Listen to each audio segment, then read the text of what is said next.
funny fiscal outlook. It's a really serious fiscal outlook. And we don't lightly use the word unsustainable, right? Unsustainable means you don't have the option of saying, maybe I'll wait a couple of years, I'll see how things go. It means if you don't change, this is done, right? So it's very serious. Oh no, it's all very serious. Did you hear what he said, by the way? Like the word. See, this is what goes on in my head when I see clips like that, Joe Rossinello. The word unsustainable. He's being an honest broker from everything you could see. He's talking, that's Canadian politics, right? He's talking about, I'm assuming, the Canadian budget and everything else. Hello again, everyone, and welcome back to the Frontline with Joe and Joe. Joe Pasillo, Joe Rossinello.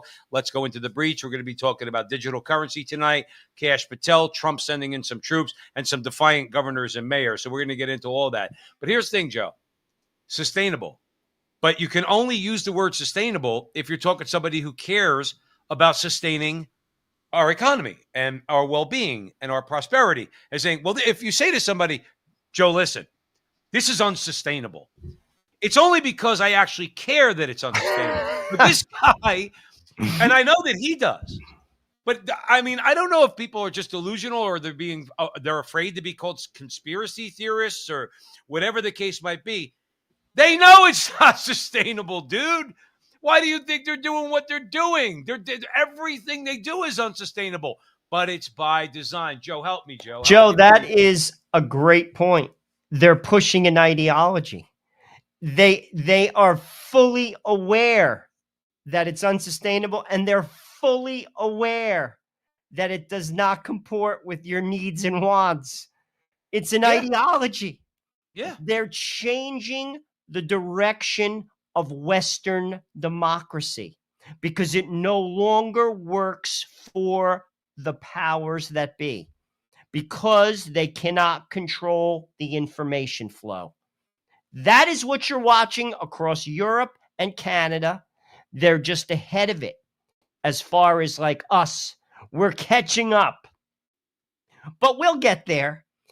That is exactly what you're doing. And that is a wonderful point. It has nothing to do with sustainability. They're fully aware that it isn't sustainable for you. That's the thing. I mean, I've been in places in my life where there's been a politician or two where they're talking about kicking the can. Well, we're not going to kick the can down the road. We're not going to do that anymore to our children or our grandchildren. In the meantime, in my life, that was probably 25 years ago. That guy's now got great grandchildren, and he's kicking the can down the road towards them too. My point is, until we understand that there are people that hate the world, they hate people, they hate God, they certainly hate Catholic civilization, as Taylor Marshall said. Let's not call it Western civilization. Let's call it Catholic civilization. They hate all these things. So why am I shocked when I find that they're doing something that's unsustainable? Dude, I would tell a guy like that, you're preaching to the choir. They know it's not sustainable. We know it's not sustainable. We want to stop it. They don't. Let me tell you something that's not sustainable. And Joe, this pertains to America. You just said it's going to happen to America, right? So that clip was from Canada, along with George Soros doing the snake thing with Gavin Newsom. But here's the thing: everything. This is not conspiracy theory. These are just stone cold facts. Everything that they're doing is unsustainable. Now, the case in point that I would say is this: Chicago is unsustainable, but this guy knows it. Well, look, our corporate counsel has been in constant communication with our attorney general for several months now. And I just wanted to offer this up. A couple of years ago, I said very candidly that the right wing in this country wants a rematch of the Civil War. I want that to sit in right now, because the President of the United States of America has declared war on the people of Chicago and people across America. That's right. He's more interested in giving billions of dollars to other nations, while farmers in urban cities around this country are literally being destabilized. And so whether it's the legal system, whether it's through executive order, or whether it's through the brave women and men who are serving as rapid responders. We literally have people who are volunteering in this city on the southwest side, the northwest side, all over this city to make sure that we're protecting children from being separated from their families. And we're talking about volunteers who are literally putting themselves at risk of being shot and killed by the federal government. And so whether it's the legal system, whether it's our continuous struggle for liberation through organizing, and whether it's through executive action or whether it's through law, it would be nice if we actually had lawmakers in Washington that would actually hold this president accountable. And if they won't do it, then the city of Chicago will, using every single tool that's available to us. Now, this is a dangerous guy. He needs to be arrested. He really does. He needs to be No arrested. lie. Now, he says that people like us want a civil war. No, sir. No. Shame on you, because I don't want a civil war. What I want is real civil wars, Joe, bloody civil wars, they're bloody. The place that Trump wants to send in those troops is into a place that's bloody because of guys like him and all his predecessors that have allowed Chicago to become a war zone. And that is not hyperbole on my part. If you or me, forget about the young black kids that go walking through the south side of Chicago. If you or me walk through the south side of Chicago on any given night, there is a very good possibility we will be shot and killed. That's the truth of the matter that guy doesn't want to hear. So he wants to deflect to civil war and fascism. Go ahead, Joe. Go. He doesn't care. Because the first role of government, whether you're a Democrat or a Republican, is to protect people. And Chicago, for decades, has failed. That's right. At that role. The government, as in the federal government, should have gone into Chicago years ago. Years ago. When 50 people a weekend are getting shot, you're either not doing your job or you can't do your job. And frankly, at that point, you should raise your hand and say, could you help me? If you cared about people. But he doesn't. Right. Because they're moving an ideology. The ideology is simple. Destabilize the American cities. And he is a tool that is a part of that ideology. Right. And it has to stop. First of all, he's not even good at what he does. Did you catch urban farmers? Farmers. Yeah, what does that mean? Yeah. He doesn't even know. He's not even good as a talking head. Well, Joe, that's number one. The only farmers in Chicago. I should be the mayor of Chicago. Well, you should if I be. was I'd sinister, if I was a sinister man, I could do a better job than that. If I was going to lie straight through my teeth. But here's the thing. See, the problem with guys like him, he doesn't care about people like us. He knows that we know he's full of crap. Okay. He's trying to appeal to certain people out there who might not have, they're not dumb. See, we're not like the left. We don't call people dumb. They might lack some information. Maybe they're just working too damn hard because the government forces you to, and they don't have the time to read the news. Okay. Having said that, he's trying to appeal to somebody to try to convince them of something about Donald Trump. The only malfeasance going on is his and Pritzker. We're going to play Pritzker in a minute. The only malfeasance is theirs. The only civil war is what's going on the streets of Chicago. That's and more importantly, that is black people killing black people. He's sending uninformed people to their death. That is what that message was. And frankly, if that is to happen, and there's a strong likelihood that it will, because expect the army to go into Chicago shortly, he will be safe. He lives a millionaire's lifestyle. I will guarantee it. I would bet a lot of money on that. He lives large, that man. He is not going to die, but ill-informed and brainwashed people will. And if they don't die, their neighborhoods will burn. And when their neighborhoods burn, they will stay burned, as in they will not rebuild for decades. Well, look at Newark, New Jersey. That's the perfect example. And it's reality. They're destabilizing the cities of America. This is part of the strategy. And it has to stop. Well, there's only one way to stop it. Joe, it's not even debatable. This has to end. Well, here's the person who's not debating this, quite frankly, is Donald Trump. Trump is not debating this. Trump is basically just waiting for the moment when he's going, just like he did in D.C., he's going to send in the troops. This guy's talking about, well, we went to our lawyers and the attorney general and dude, the troops are coming in and they may arrest you if you get in their way, because you're the one who's allowing chaos and disorder to occur in your city under your watch. The same with this. I mean, I was about to call him a name, but Joe Rossinello doesn't want me to call people names. I'll just play the clip. You tell me if you agree that he's FAT. Let me ask you just first about this call to your fellow governors around the country. What are you asking them to do here to support you? Well, let's start with we should stand as one against the idea that Donald Trump has the ability to call up our National Guard against our will. I want to remind you that just last year, Joe Biden tried to call up National Guard, federalize them, to take Air National Guard and move them into the Space Force. And all 50 governors signed onto a letter, including, I might add, Greg Abbott from Texas, saying that it was improper for the President of the United States to call on governors to either send their National Guard or to federalize the National Guard so that the president could use them however he wanted to. Now, this year, of course, Greg Abbott is a tool of Donald Trump. He's his lackey, and he is, in fact, doing exactly what Donald Trump wants and going against exactly what Greg Abbott said he would do last year. So this is a problem. The National Governors Association, under Governor Stitt from Oklahoma, who's chair, seems unwilling to stand with the rest of us governors, Governor Kotek, Governor Newsom, and others, to prevent Trump from taking our National Guard, federalizing them, and then using them either against us or against other states.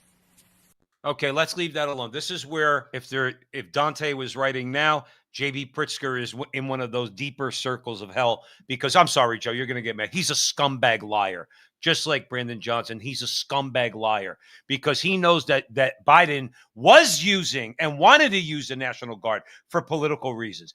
Donald Trump wants to use the National Guard to protect people from getting killed in cities where there's mayors that are allowing them to be killed because they have the hamstring on law enforcement. So Pritzker is just such a loathsome, contemptible human being. And then he's calling Abbott names and he's going back and forth. He knows there's no difference. Well, I wish the governors would join me and Newsom. Oh, there's a shock. Another guy who's presided over a disaster and watched the ruination of great American cities like San Francisco and Los Angeles. So you want, let's say, the governor of Oklahoma or the governor of Texas or any other governor want to stand with Newsom? Anybody want to stand with his track record when it comes to law and order and safety in the streets? And Pritzker's going to say what? Trump's being what? A fascist? When you're not doing your job, Mr. Pritzker, Governor Pritzker, and Mayor Johnson, okay, you are the danger. You are the one that's allowing people to die, not Donald Trump. You know what those troops are not going to do? They're not going to be killing innocent people in Chicago. You know what's happening right now under your watch? Innocent people in Chicago are getting killed by other people in Chicago that the National Guard is going to go in there to stop because you won't. A couple comments. First of all, Pritzker is running for president starting now. That is zero chance of winning. Oh, I know that, but this is zero chance of winning. This is what he's doing. He has picked a lane, just as Newsom, who's running for president now, has picked the lane. Newsom's lane is come to the center because he believes that the party is basically a failing party, which is probably the smart bet, but no one believes him because he destroyed California. Pritzker, on the other hand, is basically in the AOC lane.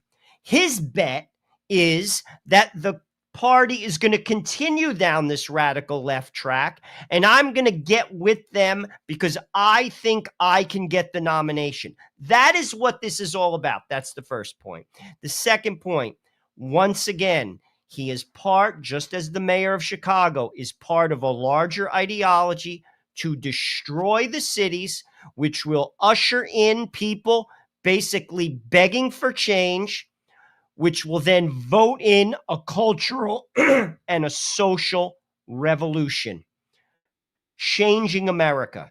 That is what that man is for. That is the ideology he is about, as are many other people in our government. By the way, he's so rich, it doesn't matter who he votes for, what government is in power, it doesn't matter. His life is so far above the average American. Yep. And he, once again, will be safe as Chicago falls into a conflict with the American government, whereby many people will die. Many of them are ill-informed and brainwashed once again. This is a travesty. He should be arrested tonight. No. Listen, I agree 1,000%. And as far as it goes, when they talk about sending in the National Guard, Johnson sent the National Guard into Newark during the Newark riots. Okay. Who was it? You were texting with our producer. Oh, let me just give some perspective on that. People say that's never happened. Well, of course it has. JFK sent in to Mississippi to desegregate the schools at gunpoint to Ole Miss 30, look this up, everybody, 30,000 troops. 30,000. They put tents on the campus. Tanks were on the campus. Eisenhower sent the 101st Airborne to Arkansas. Donald Trump sent 500 National Guard troops that basically are school teachers 5 days a week, most of which are probably out of shape. That's who Donald Trump sent in. And that would, the two examples that I just gave you, that's within the last, say, 60 years. Right. This is not an uncommon thing, and they did it at gunpoint. So my point is, Donald Trump, if you ask me, is not a fascist. Donald Trump is a moderate. If anything, he has to end this. And I will have no problem if he sent none first air Chicago. Here's the deal. People are dying. Regular people are dying week in and week out. This has been going on for decades. It has to stop. Portland, Oregon is the Thunderdome. It cannot be that way. Sorry, there are taxpayers there that are not interested in people defecating on the street. Sorry. No, listen, if you ask Joe, if you ask most people in these cities, look, except for, remember, the cities are controlled by a lot of people who work for the municipal government. Okay, so we know that a lot of people living in Chicago, in Newark, in these places, they're going to listen to Pritzker. They're going to listen to Johnson. Your average person in these cities, okay, and we've covered this now for a couple of years when it came down to it with Antifa and everything else, burning things down. The people who are being hurt, Mayor Johnson, the people being hurt, Governor Pritzker, okay, are not you, as Joe Resinello says, because you're all rich, and Pritzker's family has a B in front of their illionaire. They're billionaires, okay? But you're going to try to sit there and you're going to call Donald Trump. Look, Donald Trump has done things that pissed Joe and I off and disappointed us. But you're going to call him all these names. You're going to call Abbott all these names because you're allowing people to die in your states and your cities. And what do you think, Mr. Pritzker? What do you think, Mr. Johnson? You think we're also, do they really believe their rhetoric, Joe, that we're also racist? Because you know what a racist would say? Let them in Chicago all kill themselves. We don't say that. We support them sending in the National Guard because we want the black kids to stop killing each other. We are tired of them killing each other. We're tired of them killing innocent people in the streets of Chicago. That's why I said if Dante was alive, these guys have a special place. But there is a reason legally that Donald Trump, or there's a means by which Donald Trump could do that. For a weekend. What? The Insurrection Act, under what conditions or terms would you? Well, I'd do it if it was necessary. So far, it hasn't been necessary, but we have an Insurrection Act for a reason. If I had to enact it, I'd do that. If people were being killed and courts were holding us up, or governors or mayors were holding us up, sure, I'd do that. I mean, I want to make sure that people aren't killed. We have to make sure that our cities are safe. Do you see what he's saying? And he's not lying. I don't care what they say. I don't think for a second for one instant that this guy's looking for more power for himself. He's tired of people getting killed. You see what's going on in Middle East today, Joe? See what's going on in the Middle East and the deal that he's brokering in the Middle East? Why is he doing that? Why is he doing that? Because he hates Arabs or he hates Jews or this group or that group, or he's just trying to consolidate more power for America. He's doing that because he's tired of seeing people getting killed, needlessly getting killed. It's the same thing domestically. If all these people are dying and you're not doing anything about it as a mayor, a governor, a judge, you're doing nothing about this, all right? Well, guess what? Then you, in my view, and I'm not a lawyer, and Alan Dershowitz would probably call me stupid. I don't really care. You're an insurrectionist is what you are. Because if you're not doing anything within your power and you have the power to do it to stop this from happening, that means you're allowing it and you're promoting it. That means you're an insurrectionist in my view. And whether or not I'm right, it really doesn't matter because Trump's going to send in those troops and he'll use the Insurrection Act to do it. Well, Trump has legal means to do it. There's no dispute over that, and it has been done. All of the posturing like we're going to get a federal court judge, no, wrong. Trump has the law on his side. It's not about the law right now. It's about winning minds and hearts. It's the same thing like with the government shutdown. What they're both basically positioning themselves to do right now is to win over the people. Trump is basically, his play is when I send these troops in and the mainstream media attacks me, do I have enough juice from the bully pulpit to convince the American people and they're not going to turn on me? And Pritzker's play is basically, I want you to come in. If there's violence and if people die, we will use that against you. And I'm going to use my bully pulpit against you to weaken you. That's the game right now. It has nothing to do with the law. The law is established. It's established law. He has every right to do it. And frankly, he could do it today. And there's no problem under the Insurrection Act. Let's put it this way. If you look at how that has been used in the past, we'll use the desegregation of schools after Brown versus the Board of Education. That was done at gunpoint. Now, that was a horrible, horrible, horrible crime committed against African Americans in this country. It was a disgrace. But if you look at, we'll just use Chicago as an example of how many African American people have been killed, if you ask me, all of which could have been avoided if the police were doing their job. For decades, it's probably tens of thousands over the decades. Right. It could be as bad, if not worse. You're right. If I'm not undermining desegregation, so please don't get me wrong. What I am saying is both of which were crimes against African Americans. And in the case of Chicago, over, say, the last 10 years, tens of thousands of people have been shot. Right. This has to stop. It has to. It has to. No, and God willing, Trump's going to, yes, God willing, but Trump will stay strong on this, and he's going to try to establish order. And Pritzker, you're right. And this is why I mentioned earlier before about Dante's Inferno. Pritzker's going to find himself there because he's going to allow those people to die. That's the problem, Joe. He's going to use them as martyrs to, I don't know whatever cause this guy has. He's just a globalist as far as I'm concerned. He's just another elitist as far as I'm concerned. We're going to get into them in a minute at the front line with Joe and Joe. We're going to talk about the digital currency. We're going to talk a little bit about Canada. But here, let's talk about an insurrection. Some Republicans, Mr. Director, argue that Nancy Pelosi staged January 6th and the Select Committee covered it up. Based on what you personally know, what are the verifiable events in the lead-ups? And do you, I know you don't speculate, you just deal with facts. I'm in a unique position. Remember, I was Chief of Staff for the Department of Defense on January 6th.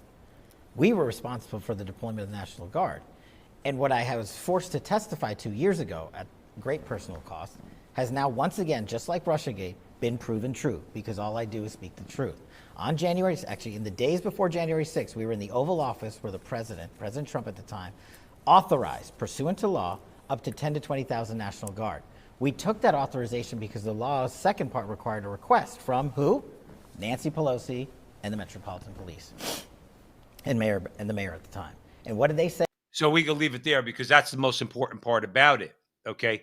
Donald Trump also asked for National Guard to protect members of the Senate and members of the House, to protect against chaos, knowing that in any crowd, whether it's a friendly crowd or not friendly, any crowd, Joe, could get unruly. Any crowd could get disorderly. Okay. There's always some cuckoo birds out there, as my mother would call them. And in his prudence, he said, well, he put it, as Kash Patel said, he asked for 10,000, 20,000 National Guard troops. She said no. You know where I'm going with this? We just played Johnson from the mayor of Chicago. We played J.B. Pritzker. Kash Patel talking about Nancy Pelosi. Joe, everything is political theater. It's all political theater. It's just to win the minds and hearts of people. You're 100% correct. The problem is on a stage, Joe. That's it. On a stage, when you're acting on a stage and you fire a gun, it's a fake gun and a fake bullet. There is no bullet. It's just a fake gun, and you pretend that you're shooting somebody. That's when on a stage play. Okay. In real life, what these people are doing, Nancy Pelosi did, what Pritzker is doing, what Johnson is doing, what they're all doing by allowing people to die is it ain't a game. If these kids are dead, they're dead. Look at DC. All of a sudden, DC's out of the news, Joe. Why is that? Because what Trump did was successful, no? Listen, ultimately, that whole January 6th thing, if you ask me, Trump could have used more judgment. He did not order people to go to the Capitol, but basically it was a hostile crowd, and he probably should not have shown up that day and spoke. In fact, he shouldn't have. With that said, though, that which was just stated by Patel is reality, and Nancy Pelosi refused to have the troops sent in. That could have easily calm the crowd down. That's why you have National Guard. That doesn't make you a fascist. That makes you prudent. Prudent. You use what's at your disposal, and sometimes such a measure is needed. In that case, in January 6th, it's proven that it would have been needed, and one person would not have died that day. Right. At this particular time in Portland and in Chicago, it is prudent to use them again. And I'll take it one step further. We should send in the army. Forget about the National Guard. Those cities are out of control. We should have done that in LA. We cannot have destabilized major cities in America. Period. End of story. It does not serve anyone. Right. And that is your first responsibility as a public servant, is to keep people safe. If you are not doing so, whether you're a Republican or you're a Democrat, you should be removed. If you are a DA and you are not prosecuting people who commit crime, you should be removed. If you are a judge and you are not putting people in prison who commit crimes, could harm people, you are not doing your job. You should be removed. This is common sense. And frankly, it's all part of the strategy to destabilize the American city. Period. Yeah. End of story. And it has to end. As much destabilization as they could muster. Okay. We know that that's exactly what they're going to want.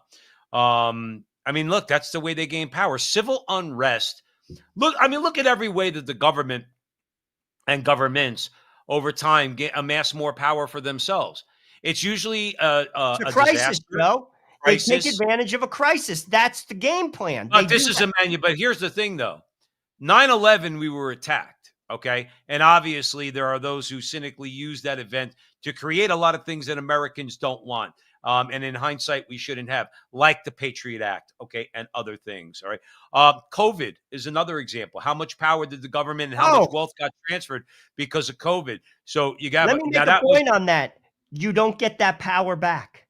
Once they take the power, you don't get it back.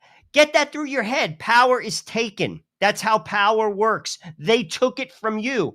To elaborate what Joe Pasillo just said, Patriot Act, they took your privacy rights away. That means they can get any information on your personal phone without a warrant at their discretion.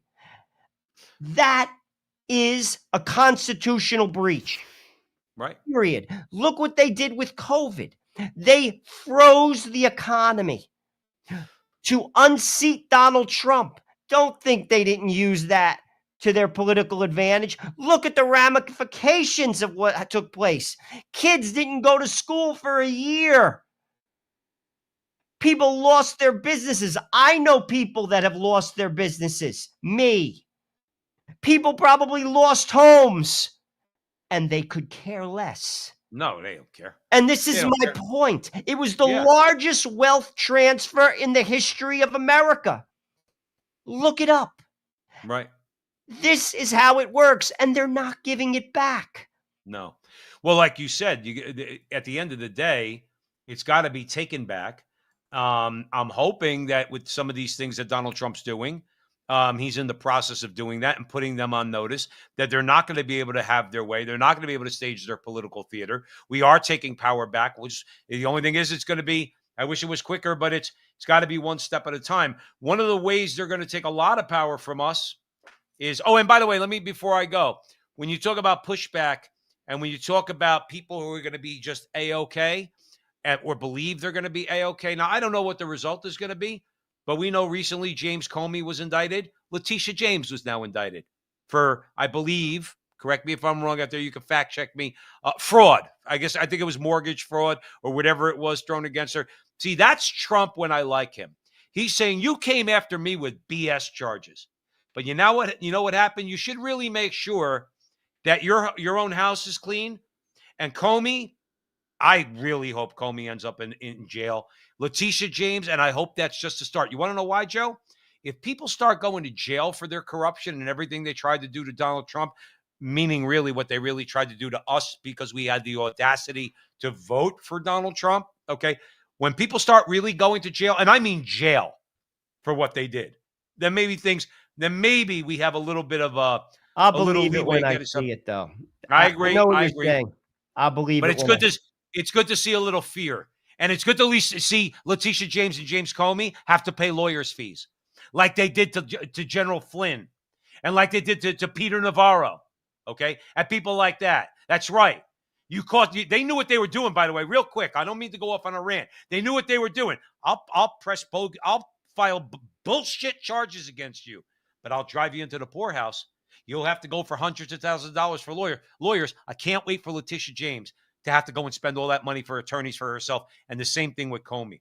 But here's Canada. Security and freedom can coexist. The government can both defend our telecommunications networks and protect the rights and freedoms of all Canadians. Bill C-8 may secure networks, but as it stands, it risks imprisoning citizens digitally and denying them fundamental justice. In so doing, it undermines the very freedoms that we seek to protect. Let us not mistake security for liberty. Let us not trade our rights of Canadians for a false sense of protection. Mr. Speaker, let me give you a concrete example of how Bill C-8 could affect an ordinary Canadian. Imagine Sarah, a citizen, frustrated with the government program that she believes was mismanaged and that was corrupt. In her frustration, she posts online, threatening to expose government corruption. She threatens to reveal secret information she has collected about the program. The government views her post as a threat to telecommunications system, and so quietly issues an order under Bill C-8.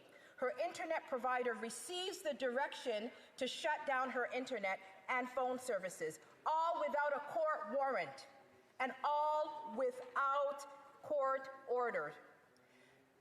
The same provider is legally forbidden from disclosing that reasons why Sarah's internet was suspended. If the provider were to explain, they could face penalties and even jail. The next morning, Sarah is shocked to find that she cannot access her mail, her bank account, or work portal. Her social media accounts are frozen. She cannot contact her friends, family, and colleagues. She has been cut off entirely from the digital world, and she has no idea why. This is a... I have to cut it off there only because, Joe, the vein's starting to pop out of my head. And I'm going to tell you the reason why. First of all, you heard her. She gave a clear example of how things are going in Canada, all right, and what can happen to you if you're not a good little machine, all right, what can happen to you. But it's the idea that we have to sit here day after day after day. And by the way, Charlie Kirk getting shot did not stop these people from continuing to call people on the right fascist, Nazis, haters, and everything else. Okay? They've not stopped any of that, knowing that that directly led to Charlie Kirk getting shot. There is a direct causal relationship with the way they describe Donald Trump, the right wing in America, and those who voted for the right wing in America as fascist and Nazi. There is a causal relationship between that and Charlie Kirk's death. That's number one. Number two, I'm getting so tired of that they're able, maybe less so now than in the past, but they're still able to get away with calling everybody else totalitarian, and they're just so dangerous, and they're a fascist. Did you see what that woman was describing? What's more totalitarian than that? Joe, you got to help me because the vein's popping out. Joe, that's North Korea. I mean, like what she's... Isn't it, though? Isn't it? It's North Korea, and this is not North Korea. It's Canada. Americans should take note. In the UK, in 2023, 12,000 people were arrested for posts. 12,000. She gave a concrete example based upon a piece of legislation in Canada that you could basically have potentially your bank account frozen. And by the way, that already happened in Canada during COVID. This is not democracy. And here's another thing. America has to call these people out. We started to do so. We mentioned this in the past in Munich, J.D. Vance, he did that in Europe. Countries like England, countries like Canada, countries like France, to name three, they no longer share our values. They don't. We have to call them out, and frankly, new alliances have to be formed. We are not here to partner with totalitarian states. I'm sorry. And if people, as in the people of those countries, don't like what I just said, then vote these individuals out. And if you can't vote them out, it's time for civil disobedience. Because they are not only taking your power, they are going to make you slaves. That is what the digital ID is about, and that is what digital currency is about. Starmer in the UK has said out of his own mouth, you will not work in England unless you have a digital ID. Right. That is a step towards slavery. We have nothing in common with that government anymore. Zero. You know what I'd like to put on all these people? I'd like to, like those little remote zappers. Like you have to be required to wear one if you're in public service, like if you're a politician or if you're in the media. And when you use the word Orwell or fascist or anything like that, you get zapped. Like you get zapped. Like you're not allowed to say that, because like I like to break it to these people when they say, "Oh, that's so Orwellian. That's just really, really totalitarian." I hate to break it to you, sweetheart, but here's the point: Orwell was writing about you. You are the ones going like this, worshiping Big Brother. You're the ones who are falling at the feet of the totalitarian state. You are the one who has drunk the Kool-Aid, and you want to see the deaths of all the proles, of all those people who just dared to say, I'm not going along with this. Okay, I'm not. That's why it's interesting in 1984 that Winston, okay, that the main character, in order for him to come around, remember something too, Joe, about them when they gain some sort of real power. See, they know that they can't, and this is true in real life, not just in 1984, because Stalin did the same thing. And the communists in Cuba did the same thing. When they know in their heart, you're just going along to get along, hoping something will be better down the road. And you don't believe in the revolution. You're not part of the revolution. You're forced to go along with it, at least so you can figure something out. What they do is then they torture you. And that's what they did to Winston in 1984. That's what they're doing by putting those 12,000 people in jail in England. They're causing you pain, okay? Real pain by sticking you in jail. They're doing that, and eventually that pain, that pressure, that torture just gets harder and harder. With Winston, it was the rats because he was afraid of rats. They knew his thoughts, and it was the rats that he was afraid of. And what did he do? He became a compliant citizen, okay, loving Big Brother because of fear, outright fear. And these people do the exact same thing. We know they do the exact same thing because we see it all the time. Joe, let me give you one final comment before we move on to the World Economic Forum. Joe? No, Joe, you said it perfectly. Just move on. I mean, I don't want to belabor the point. I mean, to be truthful with you, ultimately, people have to see it for what it is. It's a real threat to freedom. And democracy is dying in the West. That's it. It's Right. real. This is not conspiracy. It's actually happening. It's in your face. Did you? Before I play this clip, I want everybody to realize something. Joe, why is it that when it's the oligarchs, the World Economic Forum, and the people at the UN, they always put up somebody who's saying the same damn thing, and they're always from a different country? I think the subliminal messaging there is, don't you see? The whole world is on our side. Let me play this nauseating clip. One final note I will make is that if you think about the benefits of digital money, there are huge potential gains. It's not just about digital forms of physical currency. You can have programmability, units of central bank currency with expiry dates.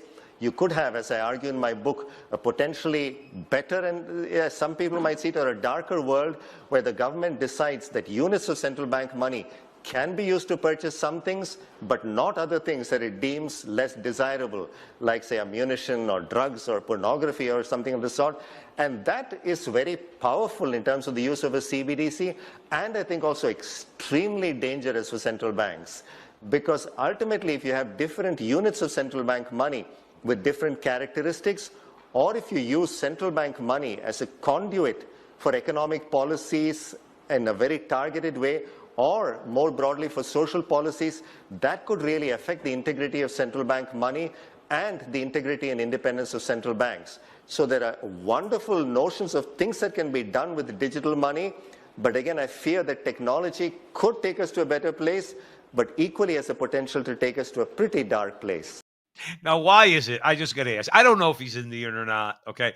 But it always seems like, I remember my money and banking class at Seton Hall University. He was like a little short Indian guy. He was looking just like him, all right? And he's talking about M1 and M2 and money supply and all that kind of stuff.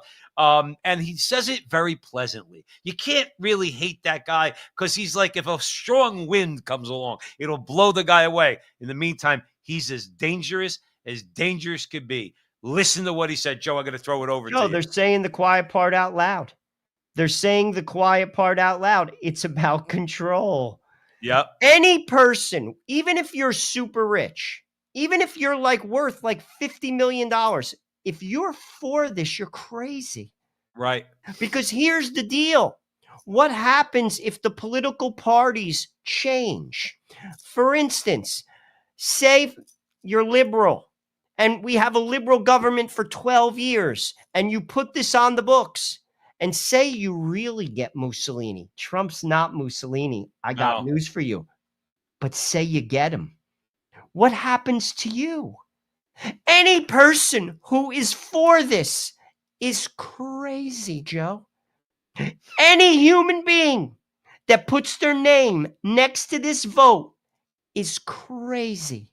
Yeah. I don't know what else to say about it. I think you're saying it exactly right. Let me ask you a question.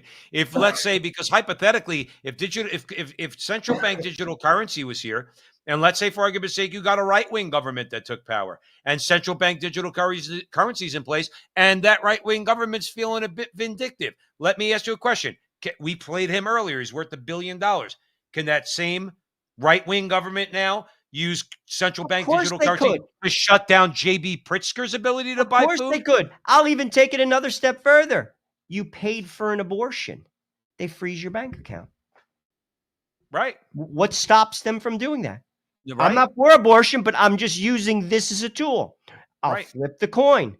You go to church. and it's not the church they like, they just freeze your bank account. Right. They don't even have to argue with you. There's no phone call to be made. There's no judges. There's nothing. Nothing You just in can't between. access your money. Right. You bought the wrong magazine. You bought Christian Science, whatever magazine, or you bought, frankly, on the other flips, you get a far right president. You buy pornography, they freeze your bank account. Freeze it. Sure. And again, how could you possibly give that much power to the government? Because Anyone? they think they have the audacity to think that in a very short period of time they would actually have power, that they could seize enough power that right-wing government will never come into power. That's it has to be, Joe, because they know that power shifts. They know power is going to go from one side to the other. Well, ultimately, you bring up a good point. Anarchy always brings tyrannical governments. Why? Because someone has to control the crowd.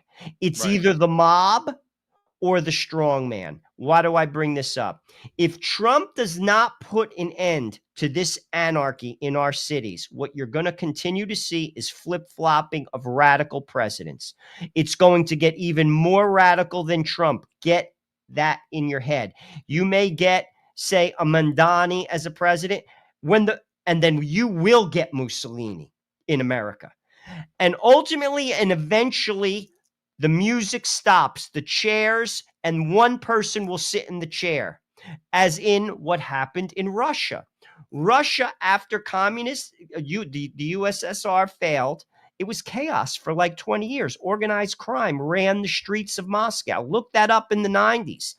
Putin comes in. How does he maintain his power? Through fear. How did Saddam Hussein control all the tribes, all the warring tribes in Iraq? Fear. Well, that is the road that we're on right now. There is chaos. And eventually, if we don't get this under control, mobs always lead to the strong man. And the strong man controls by taking your freedom away, whether it's a right-wing guy or a left-wing guy. That is the direction we're headed. If we don't get this under control now, it has to end. Listen, that's a perfect place to end it. I got to run, Joe Rossinello. Great conversation as usual at the front line with Joe and Joe. Joe Pasillo, Joe Rossinello going way into the breach.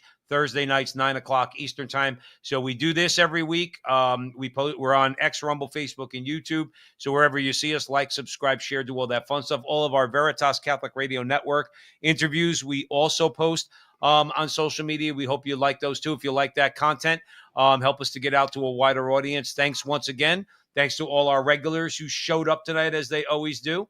And remember, until the next time, that our conversation is your conversation, and that conversation is going on everywhere,